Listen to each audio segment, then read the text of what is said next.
할렐루야. 축복합니다. 감사합니다. 우리가 사도행전을 보고 있는데 사도행전 전체 그림을 한번 보면 1장부터 8장까지 또 9장부터 12장까지 그 다음에 마지막 13장부터 28장까지 쫙 본다면 세 파트. 첫 번째는 예루살렘과 온 유대야, 그 다음에 사마리아, 그 다음에 땅끝 이렇게 되거든요. 근데 요것을 또 1장 8절로 보면 그렇습니다. 그래서 성경 안에서 사도행전 안에서 키포인트라면 1장 8절 맞아요. 오직 성령이 너에게 임하시면 예루살렘과 온 유대와 사마리아와 땅끝까지 이르러 내 증인이 되리라. 이 관점, 이 눈으로 성경 사도행전을 쫙 보면 맞아요. 그러나 또 인물 중심, 사건 중심으로 본다면 앞에 부분은 1장부터 고넬료 사건 전까지 요 12장까지는 베드로의 행전이라고 봐도 됩니다. 뒤에는 사울의 행전이라고 보면 됩니다. 또 이거는 인물 중심이고요. 사건 중심으로 본다면 정말 이 베드로 행전에서 사울 행전으로 넘어가는 이 체인지되는 사건 두 개가 있어요. 그 사건이 우리 지난번에 본 다메섹 사건이에요. 그러니까 하나는 다메섹 사건을 통해서 하나님이 사울을 컨택하는 모습 봤어요. 또 하나의 사건은 다음 주에 볼 고넬료 사건이에요. 이 사건이 큰 양대 산맥이에요. 그런데 이 두 가지의 사건을 통해서 하나님은 전환점으로 삼으시면서 일꾼을 체인지하고 지역을 체인지하고 이런 사건을 계기로 완전 바꿔지는, 환경이 바꿔지는 그런 것을 보게 되는데 사도행전 전체 그림이 그렇습니다. 그래서 뒤에서 나오는 사울의 여러 나라에 다니면서 여러 지역에 다니면서 사건들은 많아요. 그거는 다 복음을 위해 하나님께서 허락하신 기적과 이적들이거든요. 그런데 그거보다 오늘은 전체 그림 속에서 숨겨진 이야기를 볼까 해요. 그래서 오늘 제목이 숨겨진 이야기인데요. 이렇게 다메섹 사건과 고넬료 사건을 통해서 우리에게 보여주고 싶은, 알려주고 싶은 성령의 움직임, 성령 행전, 성령의 일하심을 오늘 우리가 캐치해야 되는데 그 부분을 지금 볼까 해요. 그러면 먼저 그러니까 다메섹 사건을 통해서 끝났어요. 지난 시간에. 그리고 저희가 뭐 봤죠? 고린도후서 11장을 통해서 사울이 아라비아로 갔더라. 여기까지 우리가 봤어요. 아라비아로 갔어요. 가서 3년을 있습니다. 3년 동안 그가 뭐 했을까요? 광야에서. 아라비아는 사막 광야거든요. 근데 거기 가서 3년을 뭐 했을까? 사울이 뭐하고 살았을까? 궁금하지요? 그것이 갈라디아서에서 잘 나오거든요. 제가 읽어드릴게요. 갈라디아서 1장 1절부터 사울이 가갖고 뭐 했는지 1절 사람들에게서 난 것도 아니요 사람들로 말미암은 것도 아니요 오직 예수 그리스도 그를 죽은 자 가운데서 살리신 하나님 아버지로 말미암아 사도된 바울은 이 기간 동안 하나님이 직접 컨트롤하셨어요. 그래서 직접 사도로 키우셨어요. 보통 우리는 사도하면 예수님의 밑에 있는 12명의 직접 가르침을 받은 12명의 사람을 우리는 사도라 해요. 그러니까 예수님의 12제자를 우리는 사도라 하고 이 제자들 밑에서 양육받은 사도들을 속사도라고 불러요. 근데 이 사울은 속사도가 아니에요. 그냥 사도예요. 어떻게? 이 아라비아 사건 때문이에요. 그러니까 숨은 이야기가 뭐냐면 이 아라비아로 데려가서 거기서 아무것도 없는 사막에서 그가 오로지 말씀을 읽고 묵상하고 말씀을 읽고 묵상하는 가운데 하나님께서 직접 가르쳐 줬대요. 그가 뭐라 그랬냐면 사람들로 난 것도 아니요 또 사람들에게 난 것도 아니요 사람들로 말미암은 것도 아니요 예수 그리스도 그가 죽은 자가 되어 살리신 그 하나님 아버지로 말미암아 내가 사도 되었다예요. 또 10절 읽어드릴게요. 이제 내가 사람들에게 좋게 하랴, 하나님께 좋게 하랴, 사람들에게 기쁨을 구하랴. 내가 지금까지 사람들의 기쁨을 구하였다면 그리스도의 종이 아니니라 그래요. 그러니까 자기는 결정한 거예요. 이제 끝. 사명 확증했고, 사명 확인했고, 이제 나는 이방인과 임금들과 예루살렘 이스라엘 사람들에게 복음을 전하는 게 나의 사명이야 하고 3년 동안 말씀 성령의 충만함으로 가르침을 받고 그가 결정한 것이 뭐냐면 나는 이제부터 하나님을 기쁘게 하겠다라는 결정을 한 거예요. 그래서 예수님께서 아나니아를 통해서 안수할 때 그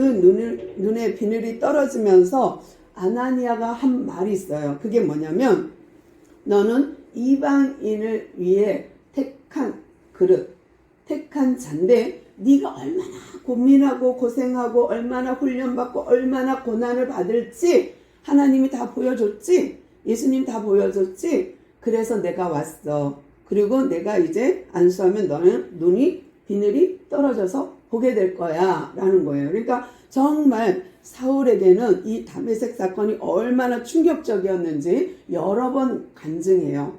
사도행전에서도 2번이나 간증하거든요. 내가 다메섹 도상에서 예수님을 만났습니다. 이렇게 간증하거든요. 그런데 이렇게 예수님이 직접 그를 찾아와 주셨고 그가 사명을 받고 그가 예수가 그리스도 되신가 예수가 하나님의 아들이심을 깨닫고 아라비아로 갔다가 친히 하나님의 교육을 받고 예수님의 부활의 성령님 교육을 받고 그가 돌아왔어요. 그리고 그가요 계속해서 무엇을 말하냐면 12절에 이는 내가 사람에게서 받은 것도 아니요 배운 것도 아니요 오직 예수 그리스도의 계시로 말미암는 것이라. 내가 이전에는 유대교에 있을 때 행한 일을 너희가 들었거니와 하나님의 교회를 심히 박해하여 말하고 멸하고 내가 내 종족 중 여러 연갑자보다 유대교를 지나치게 믿어 내 조상의 전통에 대하여 더욱 열심이었으니. 그리고 과거를 얘기해요. 그러니까 정말 내가 유대교에 있을 때 열심히 특심이었어. 그래갖고 내가 스데반을 죽이는데 주동자였잖아. 그뿐만 아니라 다메섹에 있는 공동체에게도 내가 가서 싹쓸이 하려고 가다가 내가 부활의 주님을 만났어. 이 이야기를 아무리 해도 사람들이 믿어주지 않는 거예요. 뭐라 그러냐면 범죄자들이 예수 믿고 구원 받으세요 막 이렇게 해도 한편으로는 그렇게 해도 하나님 하시겠지 뭐. 그렇지만 실제로 그 사람하고 살라 하면 그 사람하고 같이 있으라 하면 불안하지 않겠어요? 걱정되잖아요. 그런 거 똑같아요. 이 사울이 사람을 죽이고 감옥에 쳐넣고 이런 거에 앞장선 사람인데 그 사람이 아라비아 3년을 거친 다음에 예루살렘 공동체에 왔어요. 예루살렘 교회로 왔어요. 그리고 거기서 여러분 내가 예수를 만났습니다. 내가 3년 동안 예수님과 동고동락하면서 정말 성령의 교육을 받았습니다. 이러면 그 사람들이 믿어줄까요? 속으로는 겉으로는 맞아 그런가? 아멘 이랬다가도 속으로는 계속 의심할 거예요. 의심하면서 그들이 뭐라고 말할까요? 도저히 믿어지지가 않아. 이런 거예요. 왜냐하면 26절이요. 제가 읽을게요. 사울이 예루살렘에 가서 제자들과 친하고 싶었어요. 나도 제자 되었다? 나도 하나님께서 교육을 시켜줬어. 내가 이제 구약을 통틀어 내가 깨닫게 되었어. 구약에서 말한 메시아가 나 예수 그리스도라는 거 이제 깨달았어 하고 말해주지만 그리고 그 제자들과 친하고 싶어서 예루살렘 교회에 왔지만 다 모두 다 한결같이 뭐라 그러냐면 다 두려워하여 이래요. 그러니까 속으로는 콩당콩당 하는 거예요. 그가 제자들을 믿지 아니하니 그래요. 그러니까 정말 사람들이 그를 제자 됐다는 것을 제자됨을 믿지 아니하니 그래요. 그러니까 사람들이 의심하는 거예요. 아무리 막 바울이 열변을 해도 속으로는 진짜일까? 우리 싹 잡아가는 거 아닐까? 다 예수 믿는 사람 드러내게 해갖고 싹 갔다가 유대교회 갔다 넘기는 거 아니야? 이렇게 근심하고 걱정하는 눈초리로 조심조심 바라보고 있을 때에 27절 보니까 바나바가 나섰어요. 바나바가 누구예요? 바나바. 그는 레위 사람이면서 이름은 요셉이에요. 근데 제자들이, 사도들이 이름을 교체해 줬어요. 너는 이제 요셉이라 하지 마. 너 바나바야. 위로의 아들이야. 너 진짜 땅 팔아 밥 팔아 다 우리를 이렇게 초대교회를 이루어가는데 너 큰 공로자야. 너 참 위로자야. 그러면서 이 바나바를 높였거든요. 그리고 그 제자들 속에서 함께 공동체 생활을 했던 바나바예요. 근데 이 사람이 얼마나 제자들이 그를 사랑했는지 이름도 바꿔주고 그리고 같이 동고동락하면서 하나님의 말씀을 증거했어요. 그런데 이렇게 사울이 나타나자 아무도 안 믿는 거야. 그러니까 이 바나바가 나섰어요. 이 바나바는 너무 예루살렘 공동체가 인정하고 사랑하는 사람이기 때문에 이 사람 말은 정말 다 믿는 거예요. 다. 바나바 말이라면 믿지 우리가 이렇게 되는 거예요. 근데 이 바나바가요 사울을 도와줘요. 변명해줘요. 같이 말을 하는데 뭐라 그러냐면 바나바가 그 사울을 대변해서요 사도들에게 가서 그가 길에서 어떻게 주님을 만났는지 또 주께서 그에게 어떤 말씀을 하였는지 또 그가 어떻게 주의 이름으로 담대히 복음을 전하게 되었는지를 아주 자세하게 변론해 줍니다. 아이고 여러분 의심하지 마세요. 내가 보증해요. 내가 이 바나바가 보증합니다. 이 사울은 진짜 거듭났어요. 이 사람이 다메섹 도상에서 예수님 만났고요. 그 예수님이 또 나타나셔서 아나니아에게 권면했고 아나니아는 가서 안수해 주니까 눈에 비늘 같은 게 떨어져서 그가 세상을 다시 보게 되었고 정말 예수 그리스도의 제자가 되었습니다 하고 얘기를 해줬어요. 그랬더니 바나바 말이라면 내가 믿지. 사울을 예수님의 제자 되게 만들어준, 사울을 사도 만들어준 숨은 공로자가 있다면 바나바예요. 그러니까 바나바가 없었으면 예루살렘 공동체, 예루살렘 교회에서 사울을 인정할 수 없는 거예요. 무섭기도 하고 두렵기도 하고 그리고 뭐 사도인가?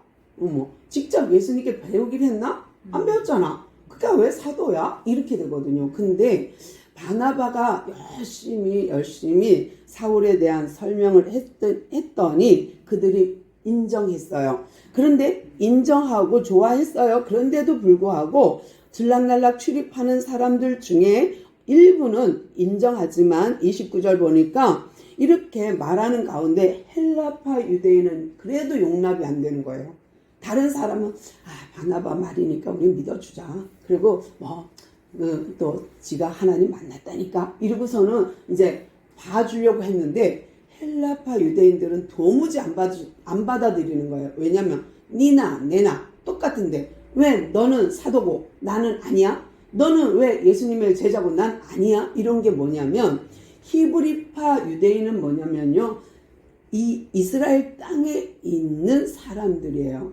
그러니까 히브리파 유대인은 이스라엘 땅에서 나고 자라서 예수를 그러니까 유대교회에서 예수로 전환한 사람들이에요. 그런데 유대파에서 그리스도교로 옮긴 사람들이라면 헬라파 유대인들은요 해외에서 살다가 정말 믿음 생활 잘하고 싶고 또 성전 가까이에 성전 생활하고 싶어서 외국에 있다가 흩어진 유대인으로 살다가 돌아온 사람들이에요. 그래서 헬라파 유대인이에요. 근데 이 헬라파 유대인은 니도 길리기아 다섯 사람, 나도 그래, 너도 그래. 근데 왜 너는 제자고 너는 사도고 난 아니야?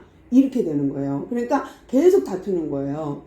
야, 너만 그렇게 잘났냐? 이렇게 되니까 안 되겠다. 그래서 제자들이 의논을 해서 형제들이 어떻게 했냐면 이 사울을 가이사라로 데리고 내려가서 다소로 보내버립니다. 고향으로. 너 여기서 있으면 계속 분쟁이 일어나고 교회가 와해될 것 같아. 이게 너 보통이 문제가 아니야. 그러니까 너 잠깐 이제 고향 가 있어 하고 다소로 보냈더니만 놀라운 일이 벌어졌어요. 31절. 그리하여 온 유대 또 갈릴리 사마리아 교회가 조금씩 평정을 찾아갔어요. 잠잠해졌어요. 그리고 든든히 서가고 주를 경외함과 성령의 위로로 진행하여서 수가 점점 많아졌어요. 점점 예수 믿는 사람들이 늘어났어요. 그런데 이 사울이 사명이 이방인에 대한 사도잖아요. 그런데 이 사람이 예루살렘에서 출입하면서 내가 사도요 하고 하니까 사람들이 받아들일 수가 없는 거예요. 근데 정말로 이 예루살렘에서 인정받았다면 어떻게 됐을까요? 사울이 이방 선교 하고 싶었을까요? 하기 싫을걸요? 왜냐하면 다 되어 있는 멤버가 있는데 거기서 날마다 복음을 얼마나 좋겠어요. 근데 이런 사건 때문에 어쩔 수 없이 길르기아 다소로 갑니다. 그리고 나서 한편에서는 어떤 일이 또 벌어졌냐면요. 베드로가 이곳저곳 복음을 전하러 다녔어요. 예루살렘이 아닌 사마리아 지역, 이방인 지역에서 왔다 갔다 하면서 복음을 이 동네 저 동네 하면서 복음을 전했는데 어느 날 베드로가요. 그 지방 사방을 두루 다니다가 루따라는 곳을 갔어요. 루따. 거기 예루살렘으로 옆으로 평행선으로 쭉 줄을 그으면 루따가 있는데 그 루따에 간 거예요. 가갖고 거기서도 복음을 전하다 보니 어떤 사람이 중풍병, 지금도 중풍병은 고치는 게 참 어렵잖아요. 근데 중풍병 들었는데 그 사람이 8년째 고생하고 누워있는 애니아라는 사람을 만났어요. 그리고 그를 주 예수 그리스도 이름으로 그를 기도했더니 그 이름으로 기도했고 그 이름으로 명령했더니 그게 나았어요. 기적이 일어났어요. 그러니까 사람들이 와 베드로 사도 최고 이렇게 된 거예요. 베드로 선생님 최고 이렇게 된 거예요. 그래서 모두 다 막 8년을 고생했는데 세상에 애니아야 넌 좋겠다. 너 정말 하나님 너 사랑하나 보다. 그 공동체들이 루따에 있는 그리스도 교인들의 교회가 모두 기뻐했어요. 그러다 보니까 또 모든 사람들이 막 나도 예수 믿을래 하고 다 주께로 돌아왔어요. 이 소문이 쫙쫙쫙 퍼지니까 어디까지 퍼졌냐? 요빠까지 퍼졌어요. 근데 요빠에는 어떤 일이 있었냐면 요빠에도 교회가 있는데 요빠에 있는 교회에 다비다라는 여제자, 그러니까 그리스도교 안에서 여자 제자예요. 그러면 꽤 열심당원 아니겠습니까? 그런데 이 여제자가 죽었어요. 병이 들어 시름시름 앓다가 죽었는데 여기 루따에서 베드로 선생님이 중풍병자 그것도 8년 된 사람 고쳤대. 빨리 우리도 데려오자. 이래갖고 베드로를 초청했어요. 베드로 선생님 여기도 와봐요. 여기도 있어요. 여기 와서 도와줘요. 막 이렇게 된 거예요. 그러니까 요빠에는 다비다라는 도르가라는 여제자가 죽었어요.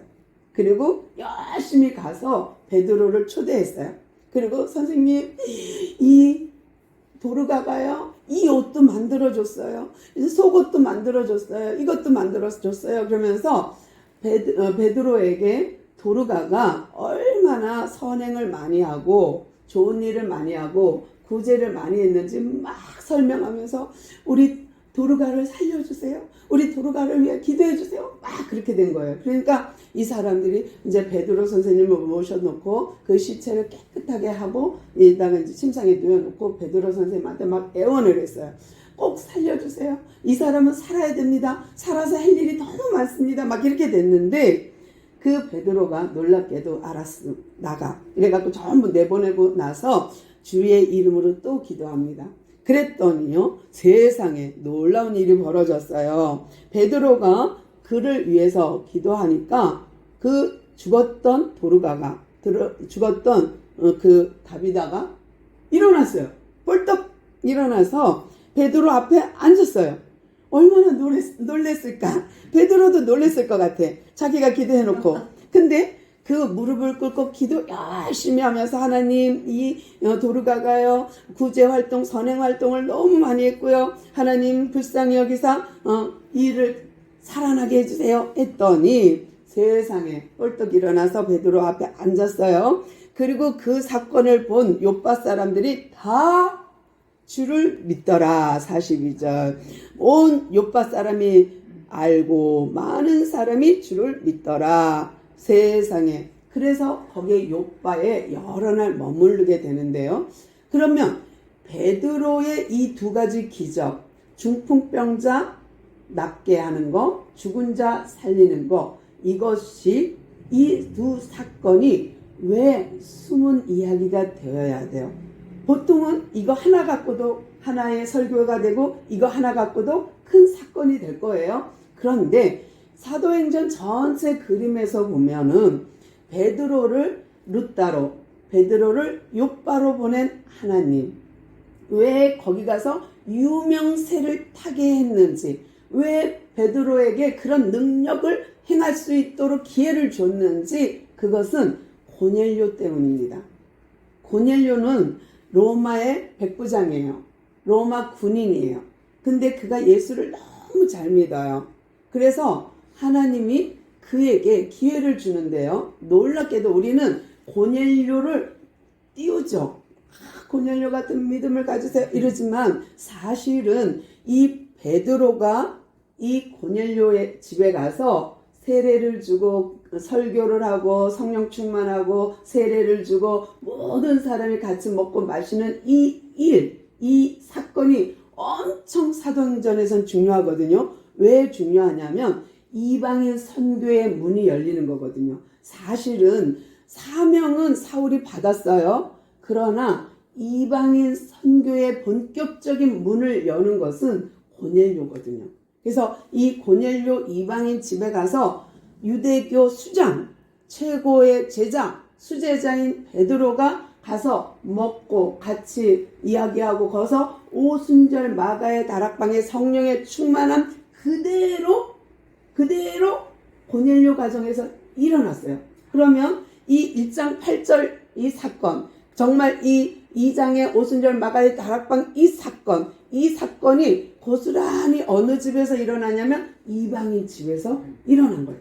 그러면 이제 예루살렘과 여기만 국한되어 있던, 여기만 있던 성령의 충만한 오순절 마가의 다락방의 성령 강림이 고넬료 가정의 성령 강림으로 이어지면서 이것이 전환되는 거예요. 그러니까 이방인 선교로 바뀌는 거예요. 그러니까 이 포문을 베드로가 열어주지 않았더라면 사울은 이방인 선교를 하면서도 늘 힘들었을 거예요. 늘 부딪혔을 거예요. 어디서? 예루살렘 공회와, 그러니까 계속 예루살렘 교회와 부딪히면 선교가 인정받지 못하는 거예요. 그러니까 내가 무허가로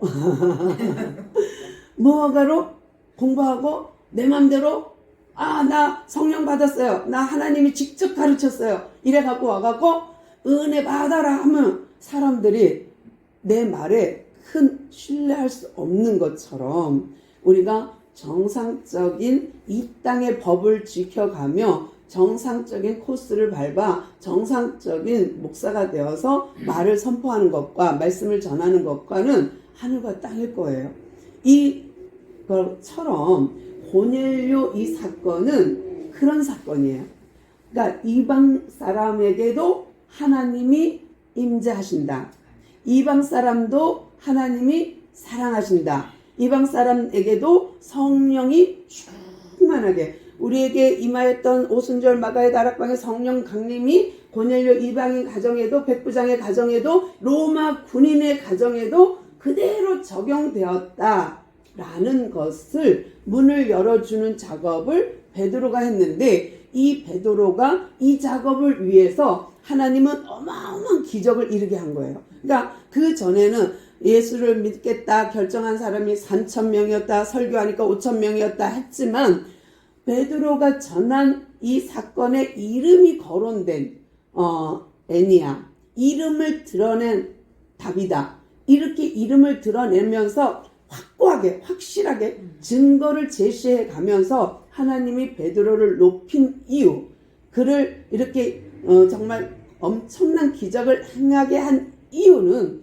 그 수제자, 그 능력자, 그 제자가 이 고넬료 가정에 성령의 강림을 인도한 거예요. 그러니까 설교하고 말씀 전하고 기도하면서 그 자리에 성령이 충만하고 성령 세례가 임하니까 그들이 막 결정하고 우리도 물세례 내주세요 막 이래 갖고 세례를 받고 이런 기적, 이런 이적을 이 베드로가 이 두 가지 기적을 행하지 않았다면, 중풍병자와 죽은 자를 살리지 않았다면 고넬료 가정에 가서 복음을 전할 때 그야말로 힘이 없을 거예요.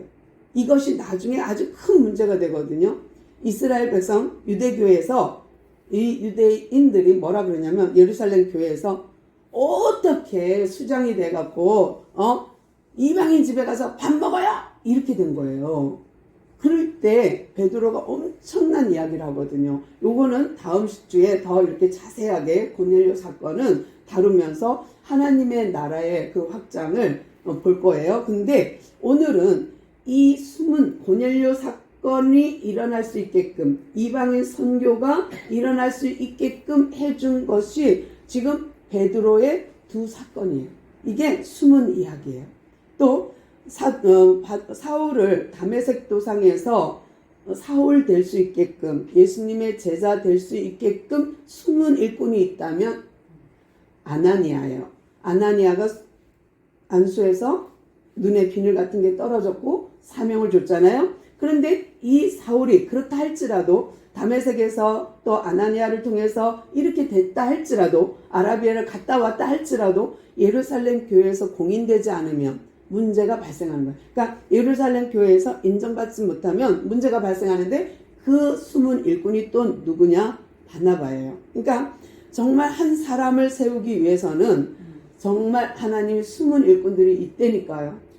제가 목사가 되려면 숨은 일꾼이 있는 것처럼 정말이에요. 그러니까 돕는 자 없으면 우리 할 수 없어요. 근데 사울이 사역할 수 있도록 아나니아가, 사울이 공회에 인정받을 수 있도록 바나바가 이방인 문을 열기 위하여 고넬료 가정에 엄청난 사건을 일으키기 위하여 성령님이 두 가지의 엄청난 기적을 베드로에게 허락한 것처럼 이 모든 사건 속에 성령 하나님이 일하심, 성령 행전, 이 숨은 일꾼들을 오늘은 우리가 봐야 되는 거예요. 그래서 오늘은 사도행전에서 어마어마한 두 사건, 정말 다메섹 사건과 고넬료 사건의 숨은 스토리, 숨은 이야기를 살펴봤습니다. 우리가 오늘 이렇게 말씀 속에서 하나님, 내 인생은 모두 다, 내 인생은 내가 주인공이에요. 어느 누구도 자기 인생의 주인공이 타인이 될 수 없어요. 누구 때문에 이럴 수는 없어요. 모든 인생의, 각자의 인생의 주인공은 나예요. 그런데 나라는 주인공이 세워질 때까지 이렇게 숨은 봉사자, 숨은 일꾼들, 숨은 조력자가 있다는 거예요.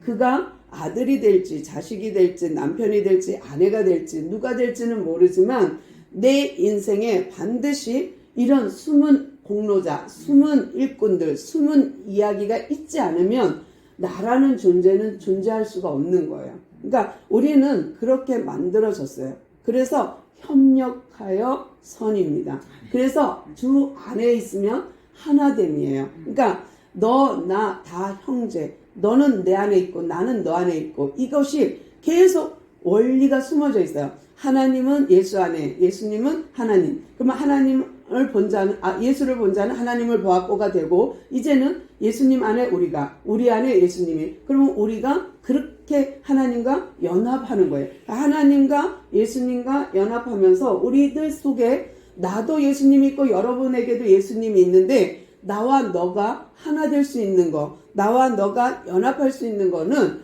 하나님의 영이 내 안에도 있고 너 안에도 있기 때문에 우리는 하나가 될 수 있는 거예요. 그러니까 이게 영적 원리예요. 그래서 이 삼위일체 하나님이 우리 속에 고스란히 적용돼서 우리도 하나님의 자녀, 하나님의 사람, 형제요, 자매요.